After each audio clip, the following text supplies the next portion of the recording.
I'll be introducing our panelists to you in just a moment. But if you wouldn't mind, in the chat box over on the right, open a chat box button on the bottom. It'll open a chat box on the right.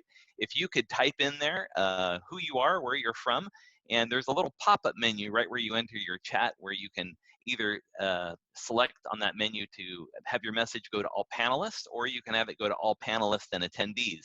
I'll let you decide how you want to set that up, but we'd love to hear from all of you about where you're at and where you're coming from today. We have about just short of 100 people registered for today's webinar, so we're excited to get everybody in the room and get started.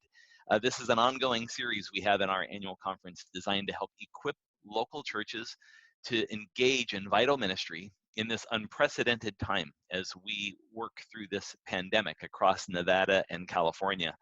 And so we are finding all sorts of new ways to be engaged in ministry. And the Wednesday webinars are really designed to help share some of the best practices that are happening around our annual conference so that we can learn from one another. We have some of the most gifted and talented lay and clergy leadership in this annual conference, and this is a great opportunity for us to share those rich experiences with each other and learn how to do ministry in a challenging time such as this. My name is Craig Brown. I'm the Executive Director of Congregational Development for our annual conference. It is a joy to be with you today. I want to let you know you can find all of our Wednesday webinars on the conference website by typing in cnumc.org. And on the right side of the conference webpage, you'll see a series of large graphic buttons, and one of them says Wednesday webinars. If you click that button, you'll be able to go back and look at all of the webinars we've conducted so far, and you'll be able to watch a video of them. So if you've missed one and there was an important topic you want to hear about, you can go back and listen to them there, including today's. Today's webinar will be recorded and it will be archived there on the website, so you can refer someone else to go watch it after this webinar is over.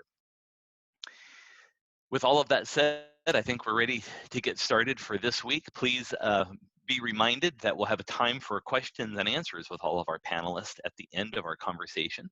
And at that time, I'll invite you to type your questions into the Q&A box. There's a button on the bottom that says Q&A. You can enter your questions there, and I'll ask those questions of all of our panelists at that time. So let me introduce our panelists to you, and we will get started today.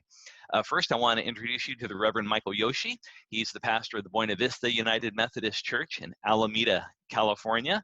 And we're glad, Michael, that you're with us and are thankful for your rich experience that you bring to this conversation today. Looking forward to our conversation with you.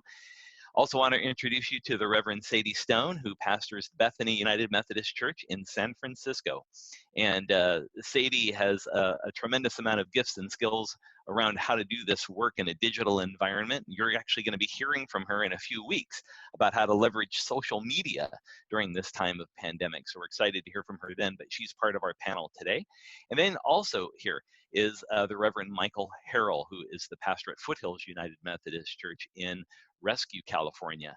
And so we have two folks from the Bay District, Michael Harrell from the Great Northern District. So we want to give a shout out to the Great Northern District and to Mike for being with us and sharing some of his experiences in leading the Foothills UMC. So with that said, we have about, let's see what time it is, 4:04. We have till about 5 o'clock to have some discussion together around some questions I'm going to bring. And then those of you who are with us, you may have other questions that you want to bring. So remember, hold on to those questions until we're done with the initial part of our conversation, and we'll be able to get some responses from all of our panelists. So the first question I'd like to put to you is this, everyone. The question is what new online ministry besides worship has emerged since the pandemic started? What new online ministry besides worship has emerged since the pandemic started? And let's see, why don't we start with Pastor Mike from Foothills. How would you respond to that question? Sure.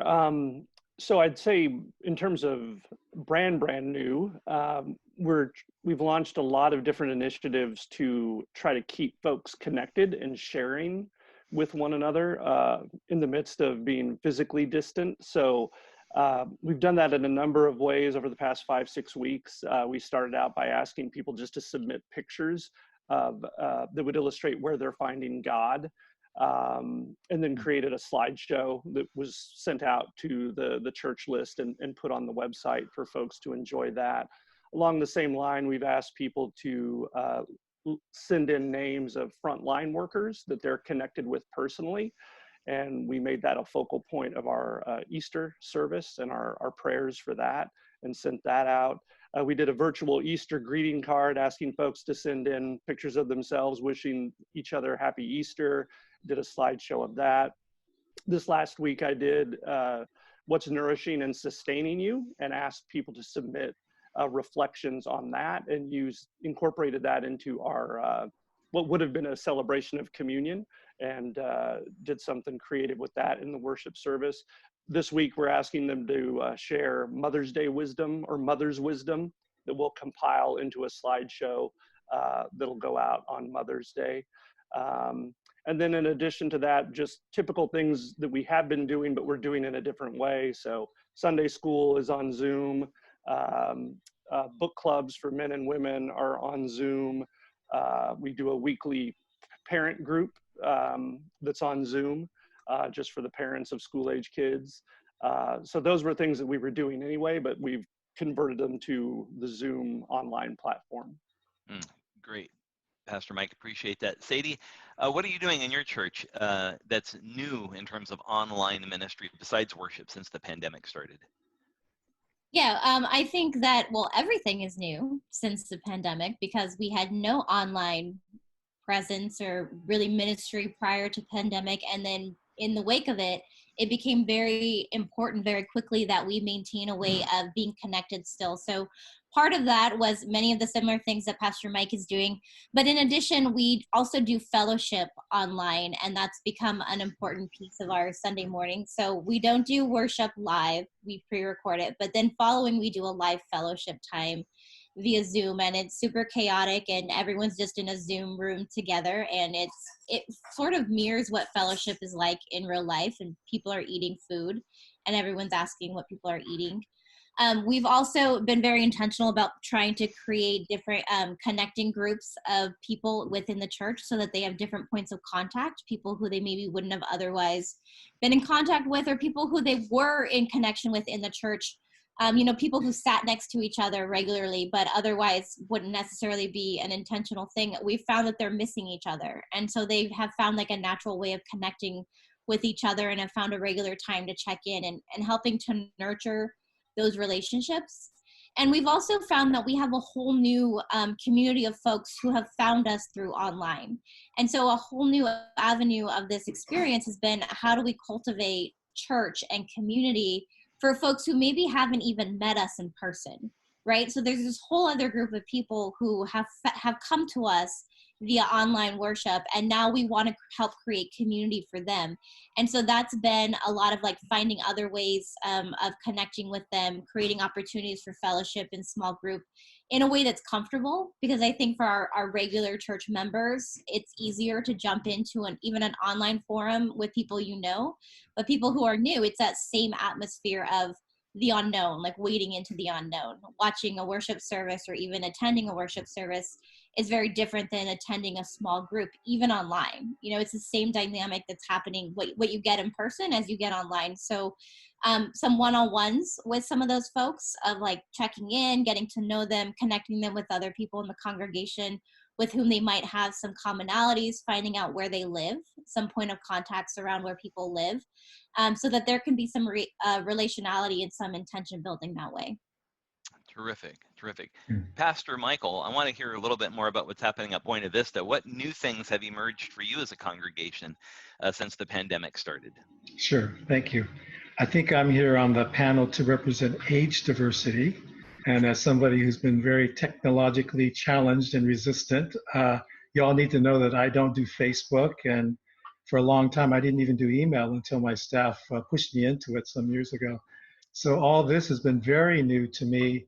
And you can imagine that we haven't had strong technology, but we, had to go to this now. And so I think the first challenge for us was to decide what to do for worship, even though we're not talking about that today per se, but I think that's been the anchor when we decided to go to Zoom for worship. And then everything sort of revolved around that and pivoted around the the worship, because that's really provided a lot of extra fellowship that wasn't necessarily taking place in the same way. And then we've gone to all small groups, Bible studies. I've had family gatherings on Saturdays that we used to have in person that we've done now by Zoom. And we've been experimenting with that over the course of the several weeks that we've been in shelter in place. We also did a membership survey online to identify the things that people may need, and if they were able to say they need help with something, and then also have people sign up to be volunteers to help one another out. And that's been really good. More volunteers than people saying they need help. But one example was last week where somebody needed a ride to the hospital because she had an unexpected surgery, and there was a member who happened to also say she could volunteer to drive someone somewhere, and so we were able to connect them together and have that take place. One of the unexpected things that's happened too is we're very mindful of people that are not on technology, that can't access our worship through Zoom, and so one of our members has been recording them and making DVDs. For those who still know what a DVD player is, we have members who have DVD players and they're not on Zoom, but we're distributing those and circulating them for the people that want to see worship after the fact, but nonetheless can see it on their DVD players. And then finally, I would share that we are starting regional groups on Zoom that we'll be doing in the next 2 months. Part of this is in the context of my retirement, because we won't be able to have live in-person gatherings for my transition out as pastor of Buena Vista. We're going to have regional gatherings, and we're using the Breeze software that some of our colleagues use, and we're able to map where our members live, and we've created 12 regional groupings, and every Tuesday and Thursday from next Tuesday, we'll have regional gatherings where I can spend some time with folks and just have conversations as I prepare to exit as their pastor. And we're hoping to use that as a tool also to welcome our new pastor in July by having those regional Zoom gatherings as well, to welcome our new pastor coming in. That's great, Pastor Michael. And it has to be a strange experience going through a pastoral transition, you moving to retirement, new pastor coming. That's an unusual experience for the church. And that's really a bizarre experience, I can imagine, as the pastor of the church, not having that kind of in-person moment in which to say goodbye. And that kind of takes me to this next question. And maybe, Pastor Michael, we could start with you with this question because it relates a little bit to something I was just sharing about that transition you're facing. So what community life issue has proven the most challenging in your congregation since the shelter-in-place order? Well, I'd say the direct issue around COVID-19 has been a very front and center thing. We've had 3 families who've been directly impacted by the virus, and family members who've been tested positive. And so for a few weeks, high anxiety. One thing I didn't mention is we resurrected a prayer circle, a daily prayer circle at 12 noon, and then also a circle of folks who are doing prayer. And so receiving the prayers of people. And as you can imagine, when we have people who are tested positive, there were weeks there where we're in high anxiety around that.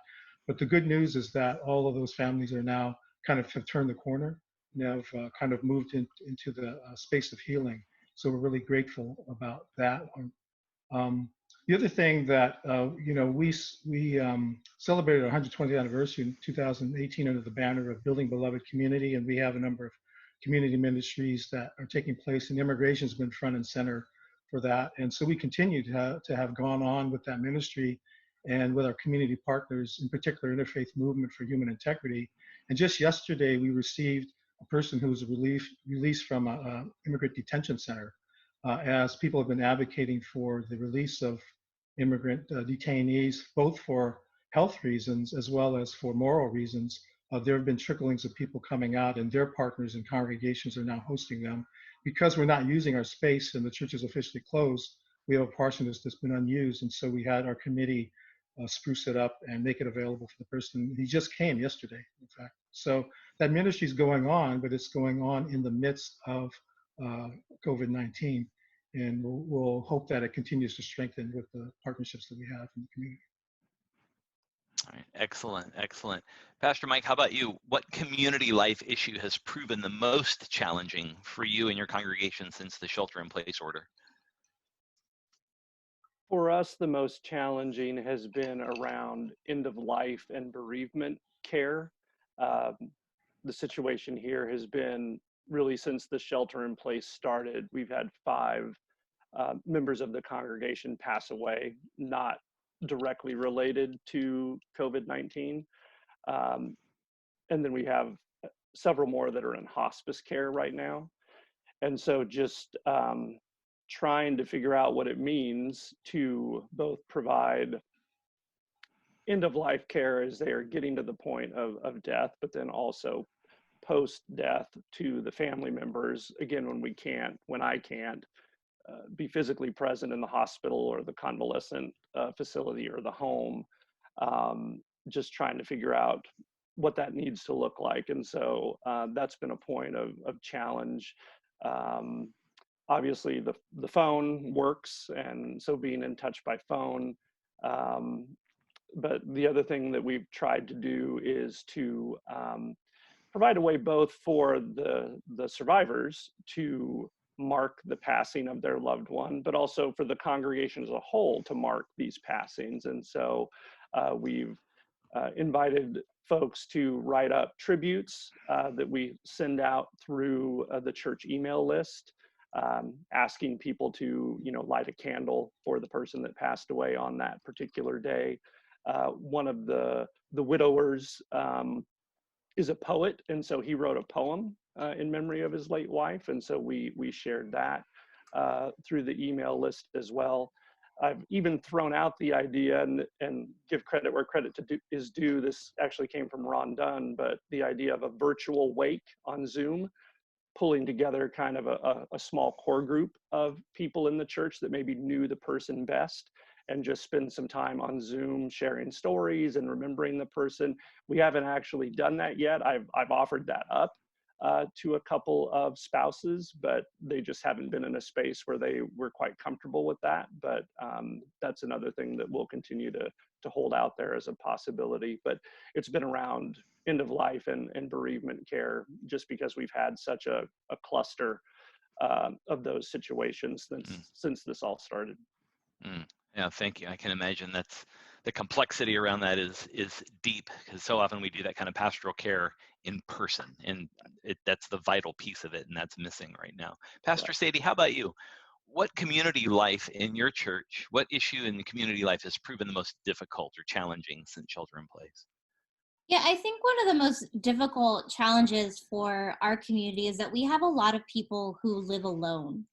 And, church is really their place and their point of community and connection to the outside world. It's something that's where they get their fellowship. That's where they get a lot of their human contact. And when this shelter in place went in effect 8 weeks ago, they really lost a large part of that. And I worry very much about my folks who are living alone and who are enduring this shelter in place and navigating all of this by themselves in isolation. And so a large part of my work has been to try to continue to create and collaborate and make sure that they know that they're continuing to be part of this community, and make sure that they feel in some way continue to be touched by that community, whatever that looks like, whether it's the virtual touch. For Holy Week, I created these Holy Week packets that had a different activity every single day of Holy Week. It had a palm branch. It had an egg full of confetti for Easter morning. So I made a mess in everyone's home virtually, which brought me great joy. I don't know if it brought everyone else great joy, but knowing that there was confetti all over their house, courtesy of their pastor, brought me joy. And I delivered all of these things to their doorsteps. And I heard from so many people, like, I can't believe you took the time to bring that to me. I've been delivering masks to people because I know that, like many people, they don't have access to where they can get a mask, and they're mandated now. So making sure that people have just the very basic things that they need, and making sure that they know that, like, the church building is closed, but the church is not closed. and the ministry that we're doing is not closed. And the work that we're doing, even our justice work, like Pastor Michael talked about, our justice work, which is very much at the heart of Bethany. We do a lot of work with immigration and with homeless.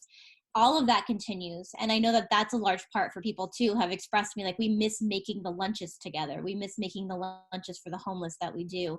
And I think it's really important that we continue to give people ways to continue those acts at home. So we've been in campaigns to try to continue to talk with the mayor about opening hotel rooms, continuing to try to give people ways to do work, the work that's important and foundational to their faith, and having them do that from another place, so that they, while they're maybe alone, they don't feel the isolation. All right, I can help alleviate some of that isolation that might be setting in at this point. Excellent. Well, really good answers from all of you about what you're doing and how you've addressed some of these significant challenges. So much of what we've been doing over the last 6-7 weeks has been challenging. But then there are just some issues that we face in congregational life that are even more difficult. So as you think about the life of your congregation, each of you, what have you learned about your church community since the pandemic started? I'm sure you've uncovered new truths about your church and its community, maybe the way its community culture operates, maybe the way it responds to crises or challenges. What are some of the things you've learned about your church community since this thing started? I'm going to start with Pastor Mike. Why don't you share with us what you've learned about your community? Sure, and I don't know that I would say that these are new learnings, but definitely a deeper appreciation about some of the truths of the Foothills community. And one of them would be just the degree of adaptability that they have the capacity for. As Sadie mentioned, we also have started doing a virtual social every week. And every week I'm surprised by someone who comes on that I would have never, ever expected, either being willing to come on or having the technological ability to come on to Zoom and participate, and yet there they are. So, that's been a surprise, and just a deeper appreciation for their adaptability in that sense, and just the willingness to try new things. And then the other thing I've really been touched by is the degree to which folks in the congregation reach out and articulate that while none of this is by any stretch of the imagination their ideal way of being church, that they are still finding very meaningful ways to practice their faith, to deepen their faith, to reach out and care for others, even in the midst of this situation. And just the learning that although we often will say this, I don't know how much it resonates on a regular basis, but just that truth that the church isn't a building, the church isn't defined by a street address, and I think they're learning that in a much more nitty-gritty way right now as they move through this and continue to be faithful in all the ways that they're being faithful. Terrific. Pastor Michael, how would you respond to that? What have you learned about your church community? And you've pastored this church for a little while, so I'm kind of curious, for someone that's had a tenure in a church, what have you learned that you didn't know before, or maybe a new discovery about your community? I think, like Mike, maybe a new depth of understanding of something that we had understood before. But some of you may know that our church is a historically Japanese American congregation, so 121 years now, started in 1898 to Japanese immigrants, turn of the century. But people also went through the wartime incarceration, like the other Japanese American churches in our conference. And it's just very interesting because just last week, I got a random email from a woman in the community who said she had been laid off of her work. And so she was volunteering somewhere to do some historical archiving. And she came across a document that she said, I think belongs to you, because it said Japanese Methodist Church on it. And she found our church, and then she sent me the document. And what it was a form of some kind of application that the pastor's wife, Mrs. Shimada, who was married to Reverend Shimada, who was the pastor during 1942 when the executive order came ordering Japanese Americans to camps, it was some kind of forum where she was trying to talk about how they were going to entrust the parsonage to the superintendent, Frank Heron Smith, and they wanted to make sure that the money was put in some trust to keep it for them. And what that did was it just called back the memory of the history of the church and the resiliency that people had then, but also what I would call the spiritual DNA that still exists today and that people can call on for today as well. And so that document was dated April 20th, and the very next week was when Tanforan Assembly Center opened up in the peninsula, where all the Japanese Americans went, and folks from Alameda went there as well. Church was closed at that time. They didn't know how long it was going to be, and they didn't know like where they were going. And Tanforan became a 6-month temporary stop, and then they went to Topaz, Utah.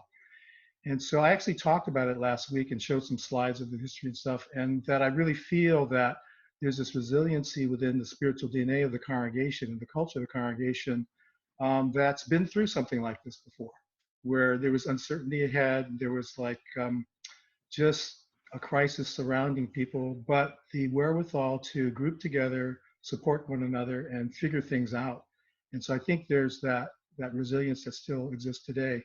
Though we are now much more moving into being a multicultural congregation, it's embedded in our mission statement that we want to respect and honor the roots of the congregation and that cultural history. So to me, it's a learning curve for, I think, everybody to understand what that means.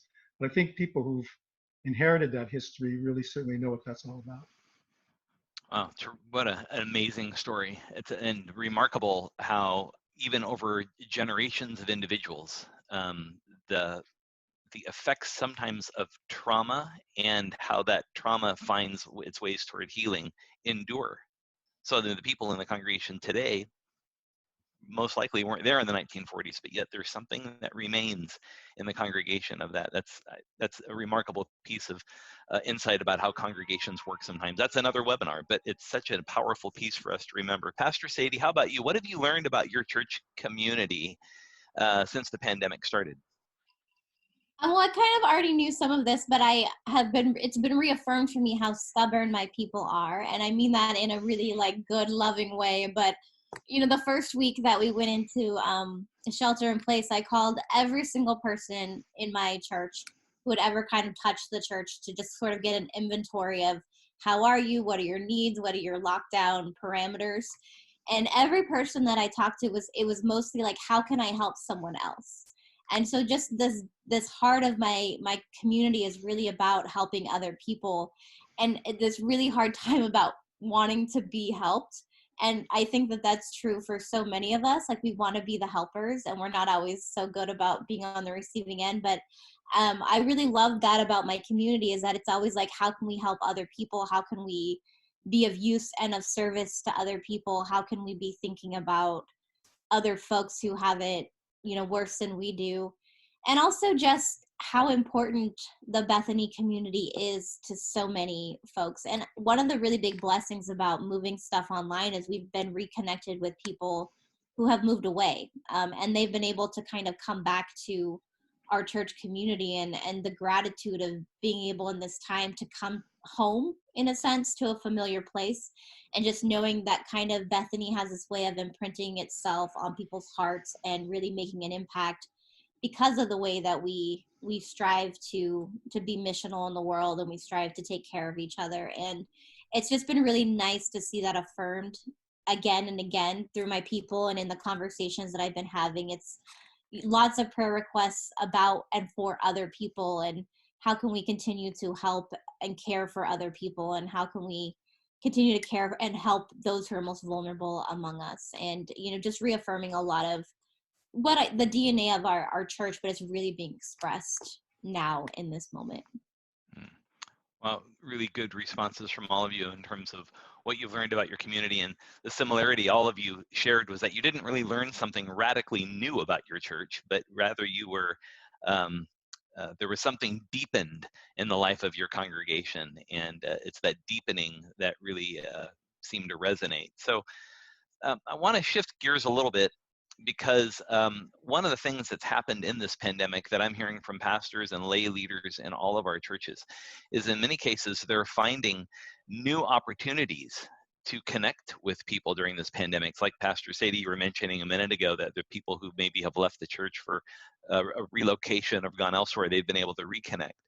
So I want to ask a little bit about a couple of these opportunities that maybe have emerged even in the midst of this pandemic. And the first question is this, is in what way are new people engaging with your church since you shifted online? In what ways are new people engaging with your church since you shifted online? I'm going to start with Pastor Michael, if you'd like to respond to that. Sure.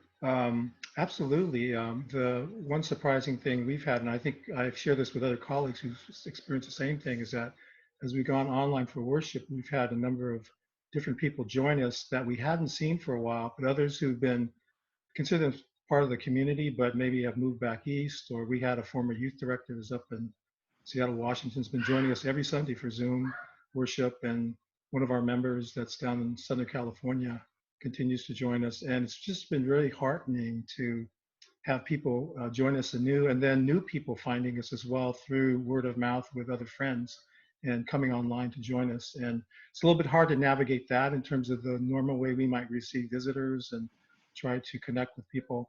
And so I think there's still some challenges around that when we have new folks coming on board.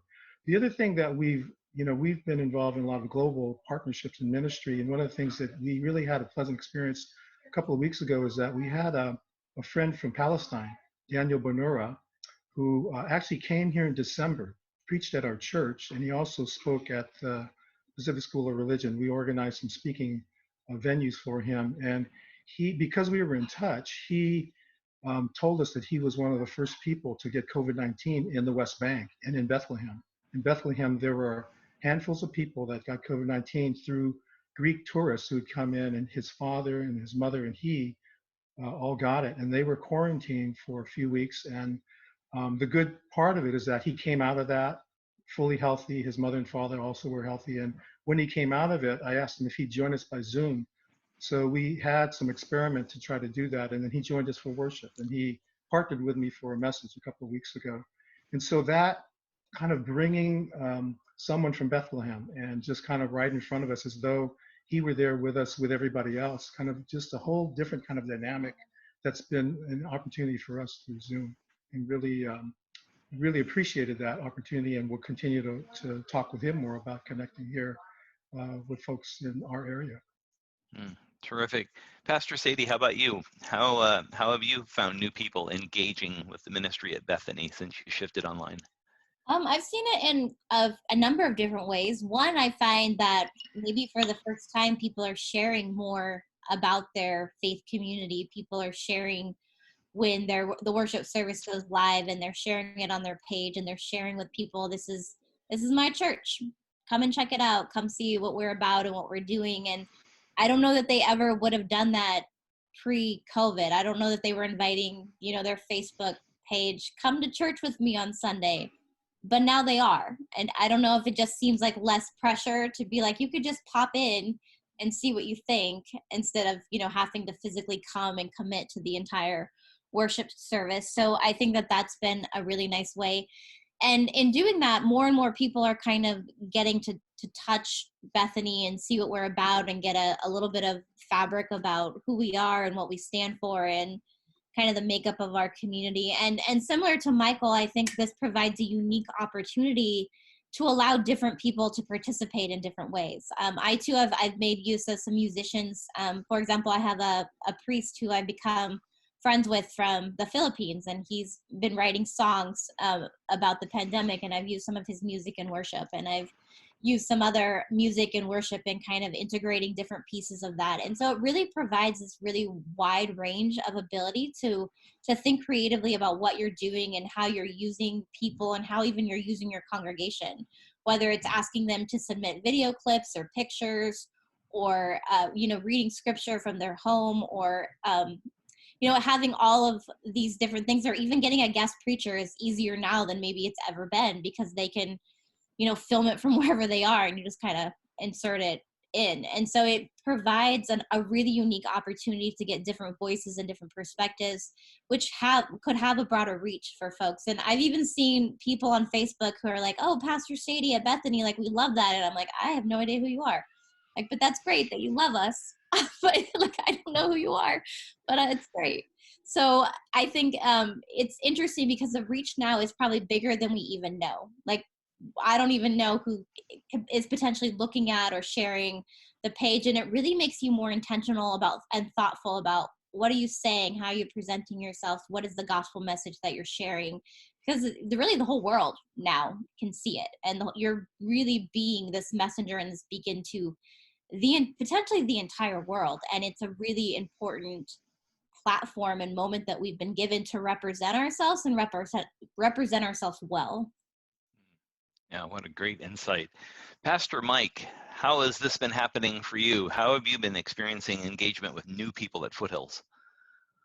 Yeah, so we don't do the worship services live. We record them, and then they're on the church's website, and then we send out a link Sunday morning on Facebook and through the church email, just directing people to the link. And so we're able to track, obviously, how many engagements those worship services get, and so we know from that the outreach that we're able to provide has grown exponentially since this all started.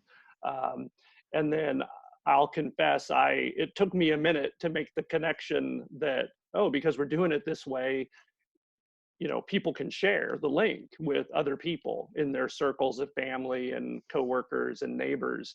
And it really wasn't until people in the church a couple weeks in were telling me how they'd shared the link with whomever in their life that I realized, I should probably intentionally invite the congregation to do that. But they were several steps ahead of me and had already been doing that. So I've tried to remind them in the meantime to go ahead and continue to actively share that. But like I said, they were well ahead of me in that regard.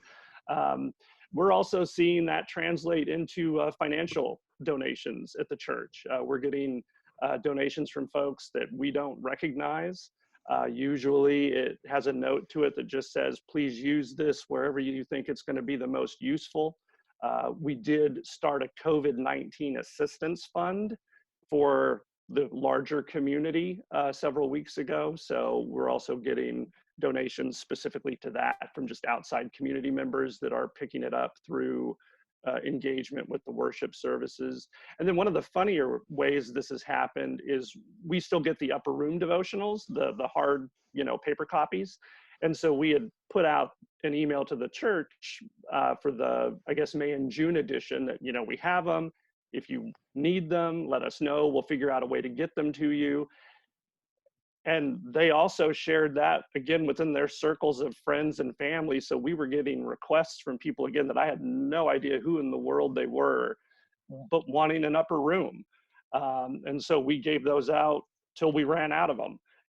But that was another way to have some limited engagement in a more direct way with folks, just around trying to figure out how to get them an upper room.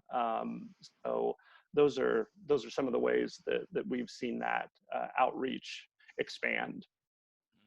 Excellent. Yeah, I have a friend of mine, Tom Albin, who works for the upper room, and he said there's been a rush on the upper room over the last 2 months. They can't actually print enough of them. Even though you can get it online, the fact that even the printed ones are going like hotcakes. So interesting that you're finding that true even in your own context. I want to ask this next question about leaders in your own congregation. We addressed this a few weeks ago in one of our webinars, that oftentimes what happens is when we get ourselves into a crisis of some kind, whatever it is, external, internal, sometimes the tendency is to just centralize and to take matters into our own hands. It's almost like a command and control architecture of our leadership.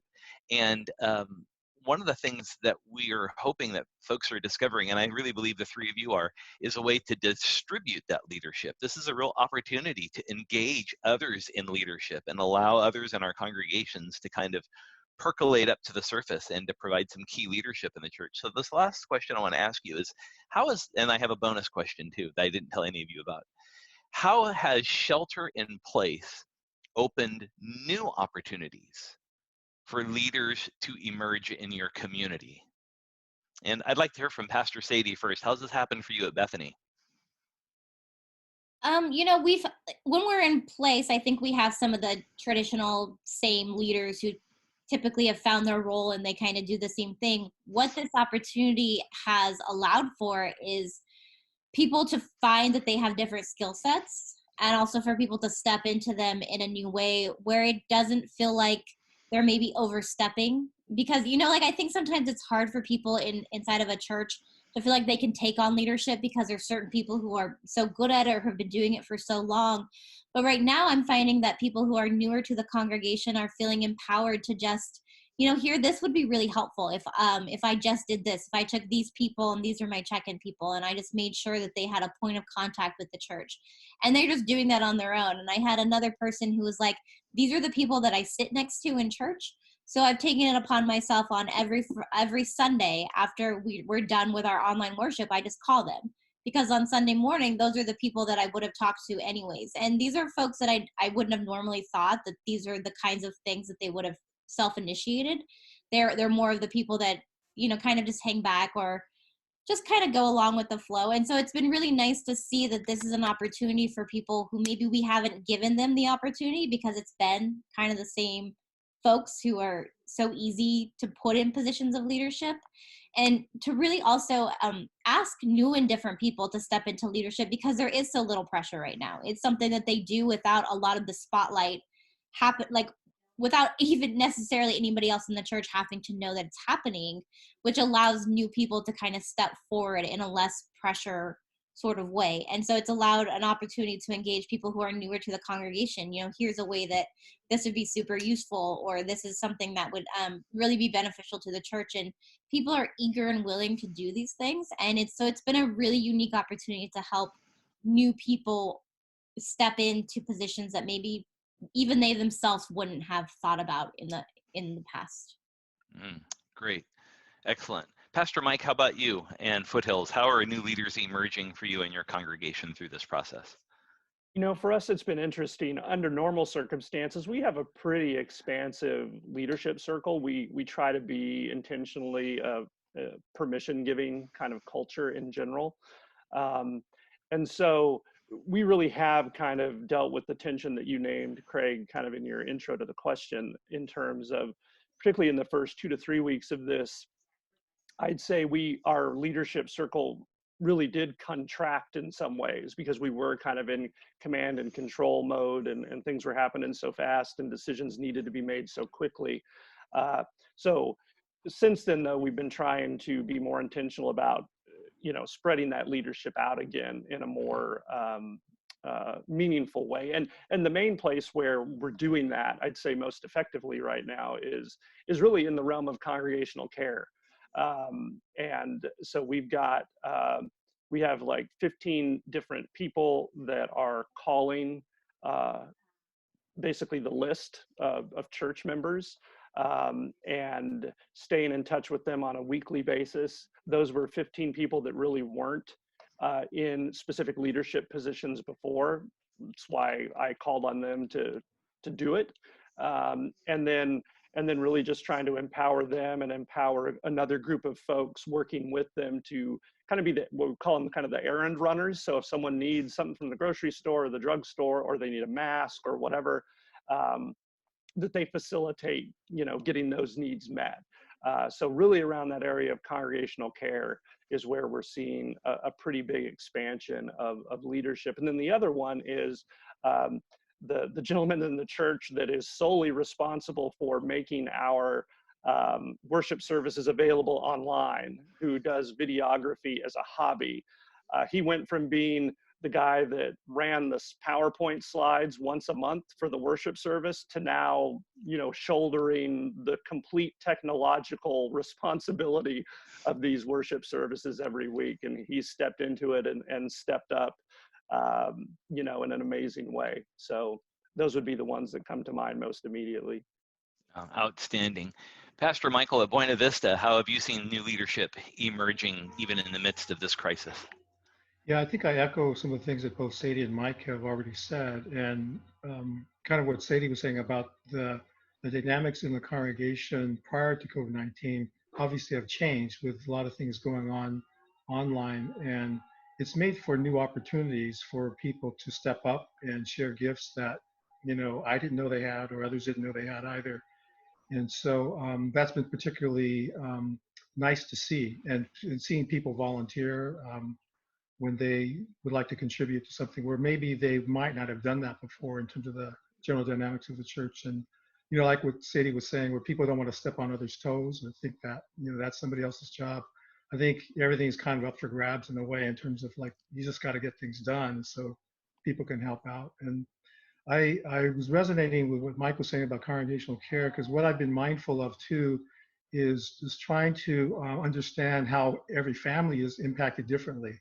That some families are under a lot more stress because their work is just picked up, and others, their work has slacked off, and they're homeschooling kids and just different demands on various families. So everything that we're doing, we put out the call and ask people if they want to volunteer, but also trying to respect that a lot of folks are under higher stress than they were before, and they're the ones that need support. And so one of the things I really like about what we did with the volunteer survey and the need survey is trying to match people up for things that other folks need, and finding out that people are willing to volunteer for different things, because the survey had little items that people could volunteer for.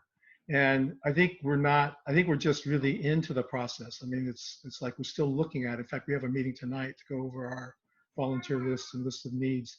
And so it's still a process in terms of how that is going to continue to play out. But it just feels to me a reshuffling of the deck, so to speak, in terms of like things are not the way they were, although there are people who are leaders who are still the anchor leaders. And there's just new opportunities to see how other people kind of can step into things. And we've been talking for a long time about succession planning. In my own succession planning for my retirement, we've also talked about succession planning for leadership in our church as a whole. And so we're coming to a new intersection on that too. And I think it's very timely for us to not only underscore that for the whole congregation, but think about the invitations we want to make to people who seem to be demonstrating more aptitude for leadership and desire to get involved as well. Excellent. Well, thank you. Now, I said a moment ago I have a bonus question, all right? So in all fairness to everyone who's watching our panel discussion, I gave our panelists the questions ahead of time, so they knew what we were going to talk about. They were prepared. So sorry to dispel the magic if that happened. But here's the bonus question I want to ask you. And I'm going to give you a very short amount of time, 30 seconds each. And the question is this, is now that you're carrying out your pastoral ministry at home, how are you maintaining some healthy boundaries between work and not work? That was already hard to begin with, but how are you doing that now? So 30 seconds, what are you doing to ensure healthy boundaries between work and not work right now? Who'd like to go first? I'll go first. Great, Michael. I have to schedule things because I have my daughter and son-in-law in the house. They have to have their meetings here. I have to go to church sometimes to get things done. And so, but we have to schedule and be flexible. And so it's just a matter of every week we schedule things. And so there's certain times that are scheduled that I'm working and sometimes that I'm off. And like right now is one time that I'm on. And then after I'm off for this, I make a phone call, then I'll be doing some babysitting. Awesome. All right, good. Sadie or Mike, who wants to go next? I mean, I'm laughing. I don't know if you saw me laugh, because I was already really bad at this and it's gotten worse. But I just had a conversation with my SPRC about reiterating to the congregation that Monday still remains my day off. I feel like that seems to be forgotten in this time, that like I still have to have a day off because things are blurred even more so. And my kids are now home all the time. And so for me, I had to remind myself, okay, I have to in order to be the best pastor, the best mother, the best person that I can be, that I have to be very intentional about taking time to, and so Monday still is my day off where I'm not checking email. Well, I'm trying not to check. I'm not very good at this. I'm being honest with you. I struggle with this in normal time, but I'm not checking email. I'm being more like connected to my kids. And then we also have this huge whiteboard in my house that we've now put the kids' schedule and my schedule and my partner's schedule so that we can all look at it and get a good sense of like what our day looks like. If we're all going to be on Zoom at the same time, which has happened, like where in the house are we all going to be, so that we can just sort of have a balance going on in our lives. Because the first few weeks it was chaos and madness. It truly was. Excellent. All right, Pastor Mike, how about you? How are you keeping the balance? You know, the people on here that know me know that boundaries is kind of my thing, just in general. But I will confess, the first 2 to 3 weeks, that kind of went out the window, just in the midst of trying to recalibrate everything that needed to be recalibrated. But since then, I've kind of gotten back to a more balanced place with that. And honestly, having my kids at home helps with that a lot, because they have needs, and because I'm here, they're not shy about voicing those needs, whatever they may be, and so they demand the attention that they deserve, and so that helps me maintain some balance and some boundaries in terms of the church and ministry commitments. Good. Thank you all for answering the bonus question. I think it's important because pastoral ministry is unique, but there are so many people that kind of have the same kind of work-life balance issues that clergy often face, where things kind of bleed into each other, and especially in the electronic age, it's become so easy for us to take work home, take work with us in our pocket, and so this has kind of put pressure on those boundaries even more. So thank you for sharing honestly kind of where you're at with this. It's really helpful for people to hear how you're providing some sense of leadership even as you're trying to negotiate this out yourself. We have a few questions and answers from folks who are a part of our gathering. We got about maybe 10, 12 minutes at the most to do some Q&A from folks who are here. So if you are participating in the webinar, you can click the Q&A button at the bottom of your Zoom window, and you can type in your question. We'll try to get to as many of them as we can. And as we go through these questions, feel free to chime in, whoever would like to respond to it. And that can be one person could, or more than one, doesn't matter. This is a free-flowing time. We've got one of these, one of the questions has to do a little bit with online giving. And the question is have you been using online giving before this happened, or did you start it once this happened, once the pandemic began? We had ours already in place. We use a program called Breeze, and we put it in place maybe a couple of years ago. I will say that and we also have a texting number that people can use to text to give, which nobody used prior to this moment in time. We just had the number, but I don't think anyone ever used it. In fact, most people didn't even know we had it. It was a surprise to them. And then since this time, I would say that these forums have gotten a lot more use. So we had them in place, but they're getting much more usage now. Okay, others about that online giving? We had Vanco for online giving, but we didn't have a whole lot of people that gave online. And then we actually started the Breeze software last November. And then as COVID-19 hit, then we rolled out the Breeze online giving. And we've been in a transition on that also. So we're seeing a little bit more online giving now, but it's still a lot to be desired, I think. Good, good. Mike? Yeah, for us, we were doing online giving for several years, but definitely have seen that increase in terms of the number of people that are utilizing it now from what we had before. And then we're also now expanding. We use Vanco as well, and they do have a smartphone app, which we had never utilized. So we're actually right now in the midst of getting the smartphone app set up so people can access those as well. We also decided to go on Amazon and do Amazon Smile and push that for our members, because right now when a lot of us are ordering a lot of stuff through Amazon, if your congregation is registered, then your church people, all their purchases, I forget what the percentage is, but goes to the church. So we also jumped on that here over the course of the last 5 weeks and are pushing that as well. All right, terrific. This is a question about this coming Sunday, which is Mother's Day. And conventionally in the life of the church, this is a significant Sunday for us. And Pastor Mike, you talked a little while ago about how you're moving and working in that space on Mother's Day. I'd like to hear from Pastor Sadie, Pastor Michael, about how you're handling that day. Maybe your congregation has a rich tradition around this, or maybe it doesn't have much of a tradition at all around it. But how are you negotiating this space coming up on Sunday? So Mother's Day at Bethany, and for me, is something that's complicated. Bethany has a large portion of LGBT folks, and so we have parents for whom there are two dads, and they have kids, and we have folks who want to be parents and are not for a multitude of reasons.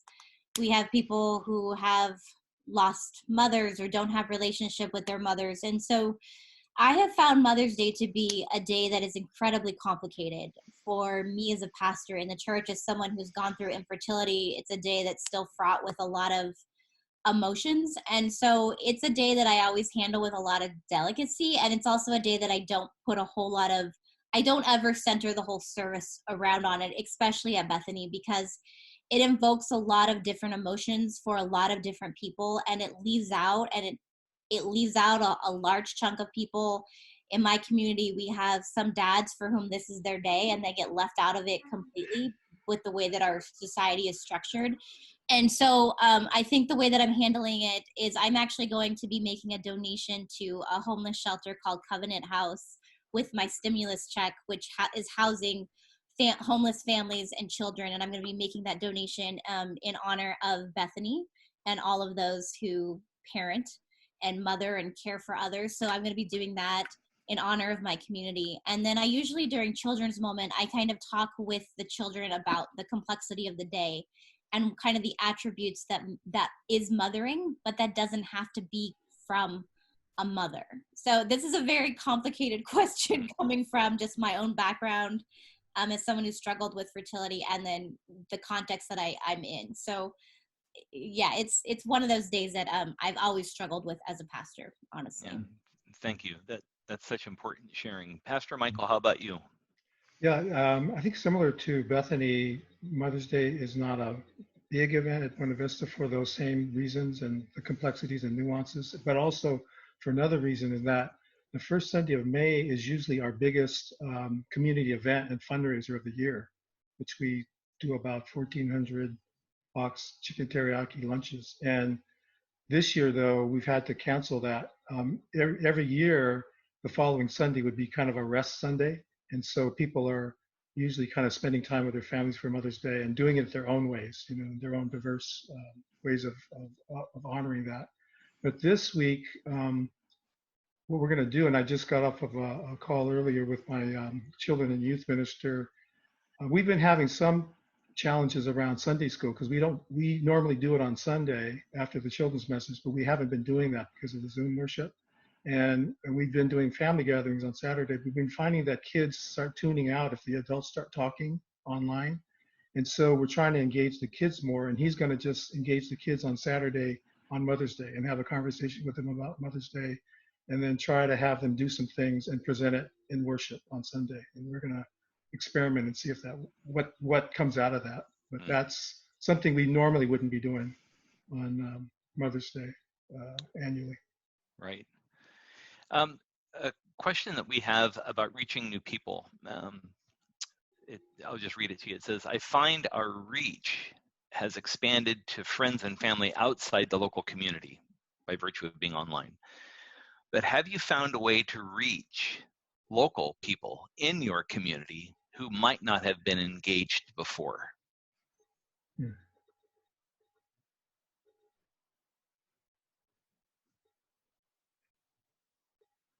We have definitely people in our community who are engaging with us who have not engaged before. I think some of the challenges are it's much harder to follow up with folks when you don't have that in-person meeting.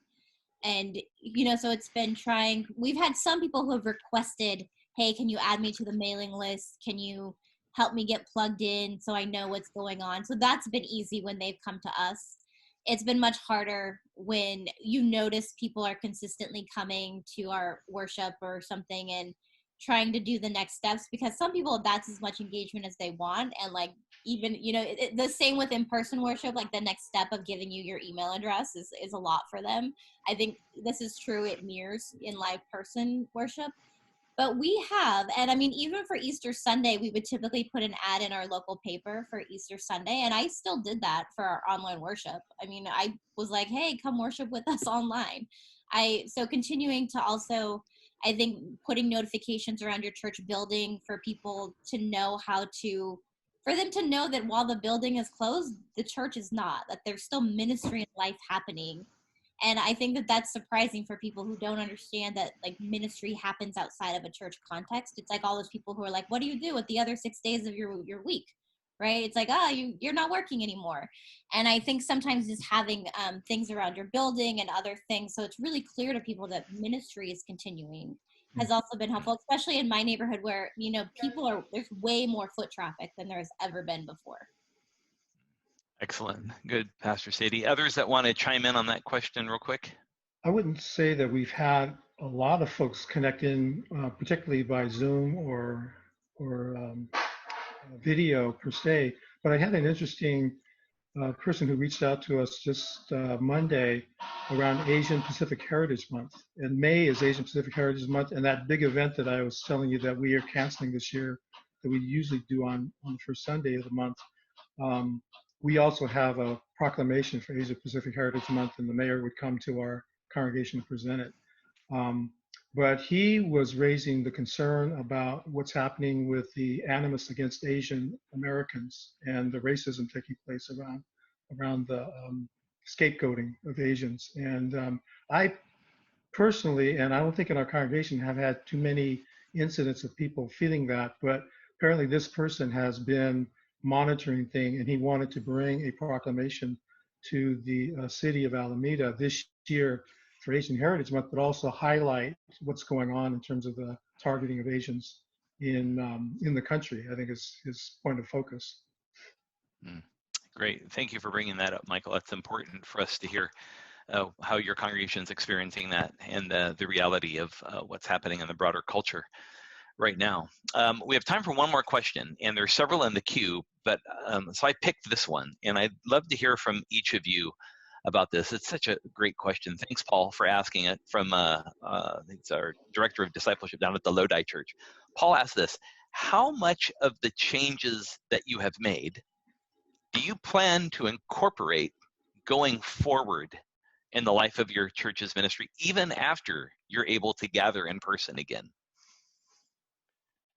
Well, I know we've already made the decision that when we're able to gather and worship again, we will continue to have an online worship presence as well.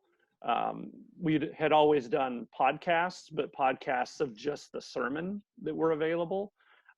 So definitely we'll look to, live streaming probably the service.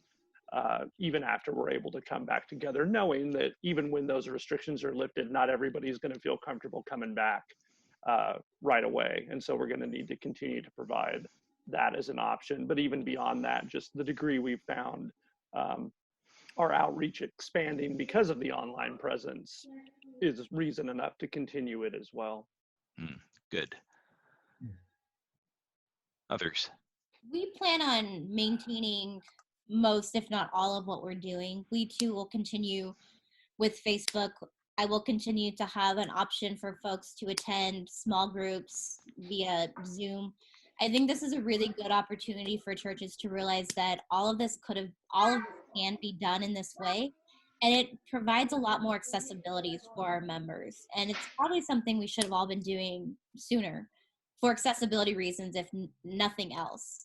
You know, there's members who, for a lot of reasons, can't get to church or can't get to an evening Bible study because they can't drive in the dark or they don't have some way to be there. And I think accessibility-wise, allowing options for folks to come to a Bible study and have an in-person and also allow people to come in via Zoom just increases, one, the accessibility, and increases the ability for people to participate in different ways. So we plan on doing it, continuing going forward with some caveats. Is still trying to figure out about the prayer request part, because I know that our prayer requests are very personal and maybe don't want to broadcast those out live to the universe. So trying to think through some of the privacy concerns that some people have expressed to me about doing a live service broadcast live, while also allowing people to participate in that way. So in our conversation so far, we plan on continuing this expanding in this way. Yeah. Terrific. Pastor Michael? Yeah.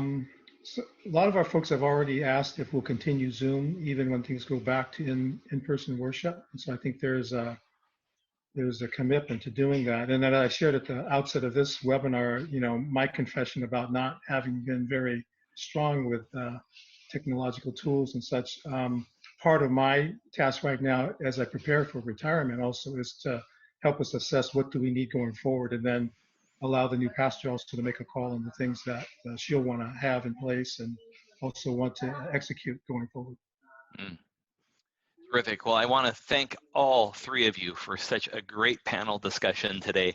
The great wisdom and insight and the leadership you're all bringing are help leading the way for so many in your own congregations, but also for our annual conference. So on behalf of everyone who's here, we want to offer you some virtual applause. If you look in the chat, you'll usually see a lot of the applause coming in there.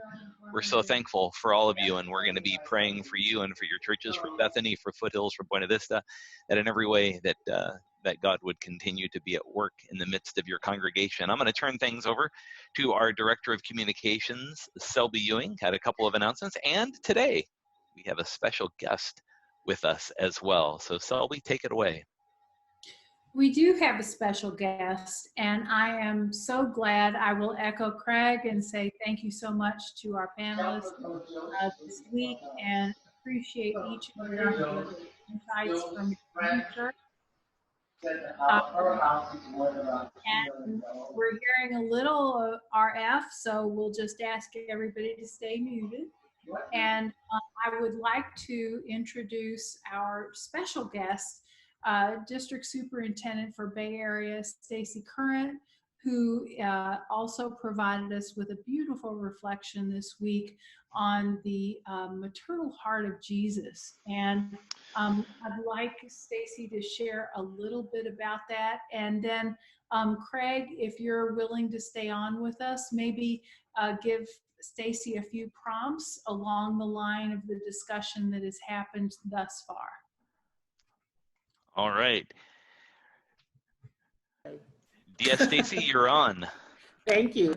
It blinked out and then now it was back again. The world of Zoom. This is it's great to be here. Great to hear Pastor Mike, other Pastor Mike, and Pastor Sadie share with us all the things that they're doing.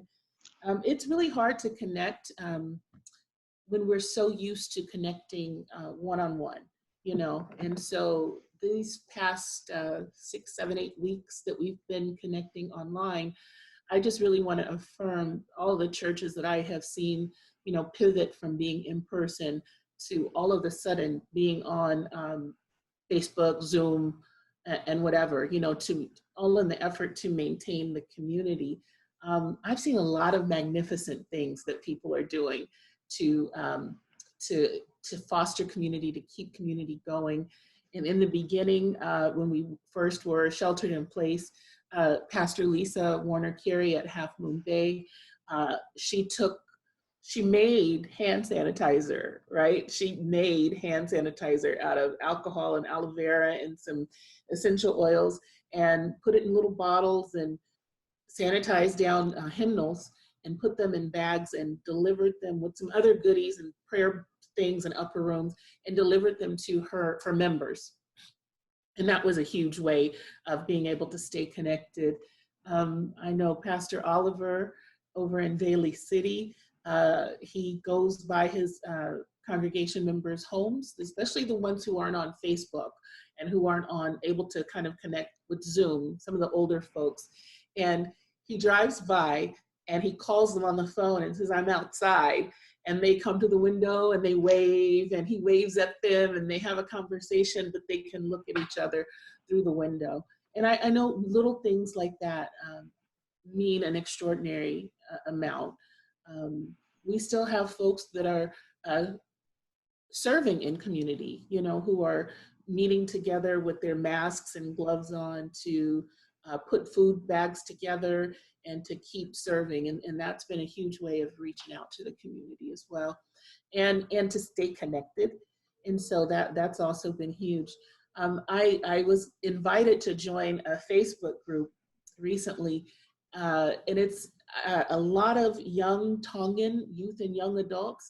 I don't know if it's national, but it's certainly beyond our conference. But Tongan youth and young adults are gathering for worship and TikTok videos and all kind of fun things. I think it's called Loto Fale, and they're really strengthening their spiritual growth and growing and staying connected during this time. So those are some of the things that I'm seeing that are great. I like to pop into Zoom fellowship times, you know, after church. A lot of churches, even if they're on Facebook Live or they do a video or YouTube, they will have a Zoom fellowship time where they can just talk and chat. And last Sunday I was on with Hope United Methodist Church on their fellowship time, and we were talking about recipes, quarantine recipes, you know, and it's just good to be able to see each other's face and hear each other's voices, and to know that we're not alone. A lot of old school phone trees and prayer lines and things like that are really helping to keep folks connected during this time. So it's all good stuff, because for some folks, it's really tough being in a sheltered in place kind of environment, especially when you're folks like me who are extroverts and, you know, really feed off of the energy of folks. You know, staying connected any way you can is really great. And I'm grateful for the Tuesday evening Bay District clergy calls that we have every Tuesday evening at 8 o'clock, and 30, 40 or more of us join and just have discussion and talk about some things that are coming up. But it's such a blessing to be able to see each other's faces every week, because it just reinforces the fact that we're not alone. And it can feel pretty isolating. So Brother Craig, you got some good questions for me? Yeah, I have one question. We've got just a couple minutes left before we have to close. Sure. And one of the questions that I wanted to ask you is that in the Bay District, which is by far a most racially and culturally diverse district in the whole annual conference, you touched on this a little bit. This movement online has had different effects on different churches and in different cultures in terms of the way they engage with these communities and how easily they move to an online environment. And for other cultural communities, this is a struggle to figure out how to engage and work together online. What are you hearing from your leaders in your district about how they're negotiating that, and maybe even how are they learning from each other as they exchange ideas together? Well, I think a lot of our churches had not had online presences before, but a lot of our laity use the platforms. They use Facebook, especially Instagram, but especially Facebook. So it was not a quantum leap to have people engage worship on Facebook.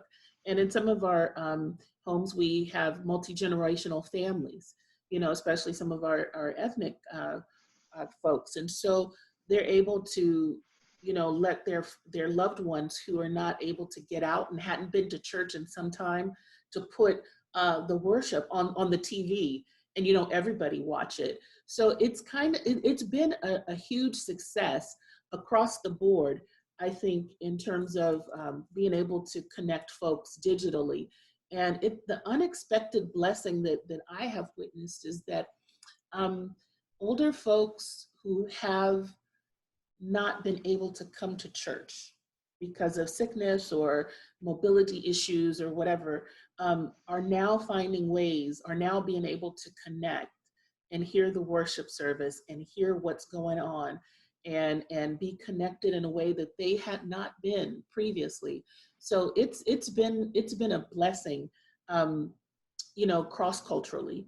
I think all of the ethnic groups in our district have been able to really keep folks connected. And I would just again like to give my shout outs and kudos to all of those who have helped make it happen. Indeed, indeed. Yeah. Thank you, D.S. Stacy, for joining Thank us as our you. special guest. We're really glad that you could be with us, and really glad we had two people from your district on the panel today. Pastor Michael at Buena Vista, Pastor Yay! Sadie at Bethany. Good stuff happening in the Bay District. Yeah. We're excited about all that God is doing in our midst. So folks, real quick Thank for you. next week, let me tell you what is coming up. We're going to be hearing from two district superintendents next week. DS Deborah Brady and DS Blake Busick are going to be talking about how we order the life of the church, and especially how we order the life of the church right now when we're scattered, when we're at home, shelter in place. It's really hard to have committee meetings and council meetings and to keep the church moving forward. And so next week, they're really going to focus in on how we can do that job as effectively as we can. Looking forward to hearing from both of them next week. You can register for that online on our conference website. So again, thank you to Pastor Michael Yoshi, Pastor Mike Harrell, Pastor Sadie Stone, and DS Stacy Current for being with us today and helping keeping our churches moving forward. We pray God's richest blessings on you over the rest of this week and into next week. We look forward to seeing you next Wednesday. God bless and take care.